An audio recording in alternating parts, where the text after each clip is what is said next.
Assalamualaikum dan selamat sejahtera semua. Pada kali ini, cikgu akan berkongsi dengan kamu semua video-video yang menerangkan kesan buruk daripada penyalahgunaan dadah. Kita telah pelajari 4 jenis dadah iaitu heroin, ganja, syabu dan juga pil ekstasi. Jom kita lihat video yang cikgu kongsikan berkaitan kesan penyalahgunaan dadah ini. Selamat menonton semua. Heroin adalah antara dadah tradisional yang paling banyak disalahgunakan di Malaysia. Heroin adalah produk yang terhasil daripada getah yang terkeluar daripada torehan pada bunga popi, iaitu opium atau candu. Heroin dalam bentuk tulen adalah serbuk putih yang pahit.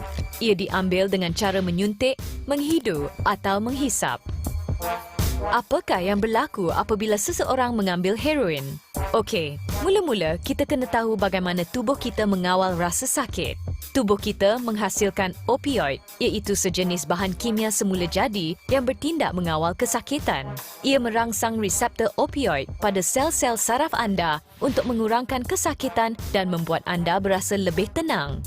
Heroin juga mempunyai kesan ini. Malah ia turut membebaskan dopamin, bahan kimia semula jadi untuk ganjaran ke dalam otak yang boleh menyebabkan anda berasa hayal atau high. Biasanya, pengguna heroin menjadi ketagih kerana mereka ingin terus menikmati rasa hayal yang berlaku ketika pembebasan dopamin ini. Mereka juga cenderung untuk obses dengan heroin sehingga mengabaikan kesihatan dan kebajikan diri sendiri. Akhirnya, mereka akan mengasingkan diri daripada masyarakat dan keluarga. Heroin memang boleh membuat anda tenang, tetapi apabila terlebih dos, ia juga boleh membuatkan anda maut. Ganja adalah antara dadah yang paling banyak disalahgunakan di Malaysia. Ini kerana ganja dianggap sebagai dadah rekreasi yang tidak menyebabkan ketagihan. Tetapi, setelah beberapa lama menggunakan ganja, pengguna cenderung beralih ke dadah lain untuk merasa high atau kesan khayal yang lebih kuat. Ganja berasal dari pokok bernama Cannabis sativa. Ganja diambil dengan cara gulungan rokok, dapur atau bong dan submarin atau kapal selam. Jadi, apakah yang berlaku apabila seseorang mengambil ganja? Di dalam otak terdapat banyak saraf-saraf yang mengesan penggunaan ganja. Bahan kimia ganja merangsang saraf-saraf ini dan mengubah persepsi, mengakibatkan badan berasa dalam keadaan yang santai. Keadaan khayal ini dinamakan sebagai high atau stoned. THC adalah bahan utama di dalam ganja yang menyebabkan perasaan ini. Ia mengakibatkan anda merasa lali dengan persekitaran dan waktu berjalan sangat perlahan. Pengguna ganja akan berasa cemas, curiga dan tidak boleh mengawal diri sendiri. Pengguna ganja biasanya tidak menyedari perubahan ini. Apabila kesan THC berkurangan, kesan high akan beransur hilang dan pengguna merasa mengantuk. Kajian ada menunjukkan bahawa perkembangan otak terbantut apabila ganja digunakan pada usia yang muda. Jika ganja dihisap dengan kerap dalam jangka masa yang panjang, daya ingatan serta kebolehan berfikir seseorang akan terjejas. Akhirnya, pengguna ganja berubah menjadi malas dan kalau ada sesiapa yang menawarkan anda pil di kelab-kelab malam, kemungkinan besar ia adalah ecstasy. Methylene dioxymethamphetamine (MDMA) atau ecstasy adalah dadah yang paling popular di kalangan remaja untuk tujuan rekreasi atau parti. Ecstasy membebaskan serotonin di dalam otak lalu mempengaruhi kelakuan dan pemikiran anda. Saintis berpendapat bahawa ecstasy akan mengurangkan kadar serotonin semula jadi anda.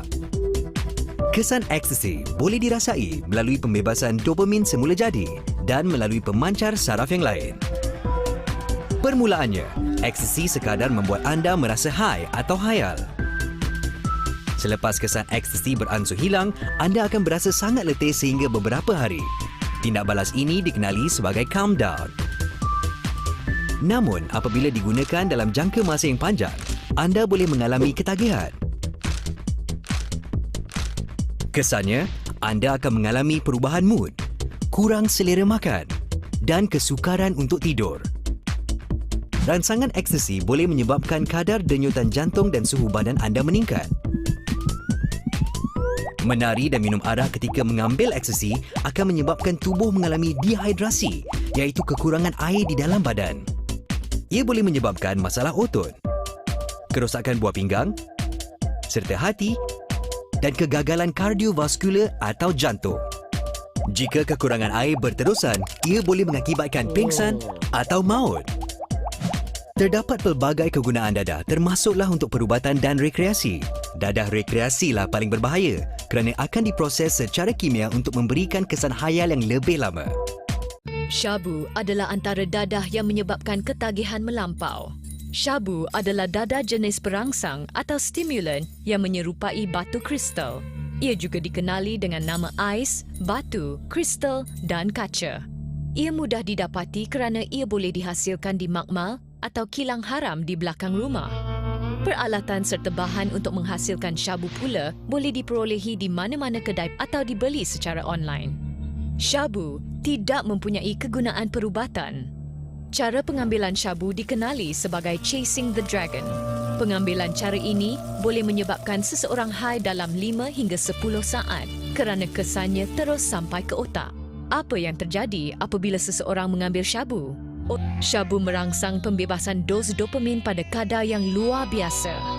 Jika keseronokan makan atau hubungan intim menghasilkan sebanyak 150 dos dopamin, syabu melonjakkan dos tersebut sehingga 1,200 dos. Hampir 8 kali ganda dari kemampuan semula jadi manusia. Proses penghasilan dopamin secara paksaan ini akan merosakkan sel-sel yang menghasilkan dopamin secara semula jadi. Apabila rosak, dopamin yang dihasilkan akan berkurangan. Ini yang menyebabkan pengguna syabu sentiasa berasa kurang puas dan ingin terus mengambil syabu dengan lebih banyak. Seterusnya, menyebabkan ketagihan. Ketagihan syabu menyebabkan kurang selera makan, masalah tidur, perubahan mood serta psikosis atau gangguan mental. Syabu juga boleh mengakibatkan kerosakan otak yang kekal dalam tempoh yang singkat. Kalau takut jadi gila, jangan ambil syabu.